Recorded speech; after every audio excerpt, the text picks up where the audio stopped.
Ito namang Pinoy documentary na Free Delivery na patungkol sa West Philippine Sea, patuloy na sinusuportahan ng mga Pilipino kahit na una itong hindi pinayagang maipalabas sa mga sinihan. May mga report dyan ng Star FM Manila. Nagpapatuloy pa rin ang successful limited theatrical screenings ng award-winning documentary film The Free Delivery, fresh from the Philippine Sea sa iba't ibang bahagi ng mundo. Tumatalakay nga ang Free Delivery sa pakikipagsapalaran ng mga mangingisdang Pilipino sa tensyon sa pagitan ng Chinese military ships at Philippine Navy sa West Philippine Sea.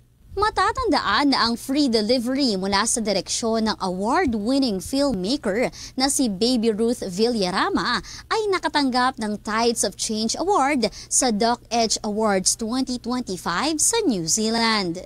Kabilang rin sana sa isang film festival ngayong taon ang pelikula, ngunit pinull out ito. Noong una ay hindi rin pinayagang maipalabas sa mga sinihan sa Pilipinas ang documentary dahil sa external pressure mula sa China. Nakasama rin ang Free Delivery sa Philippines Oscars Shortlist 2025. Sa isang block screening ng pelikula na dinalohan ng Star FM Manila, na dinalohan rin ni Senator Risa Hontiveros at Commodore J. Tariela, Philippine Coast Guard spokesperson for the West Philippine Sea, patuloy umanong panghahawakan ng Pilipinas ang pagkapanalo nito sa 2016 arbitral ruling na ang Pilipinas ang may karapatan at hindi ang China sa pinag-aagawang teritoryo sa West Philippine Sea. Samantala, nagpapasalamat naman si Direk Baby Ruth na marami ang tumatangkilik sa kanyang pelikula sa mga special screenings na kanilang inoorganisa.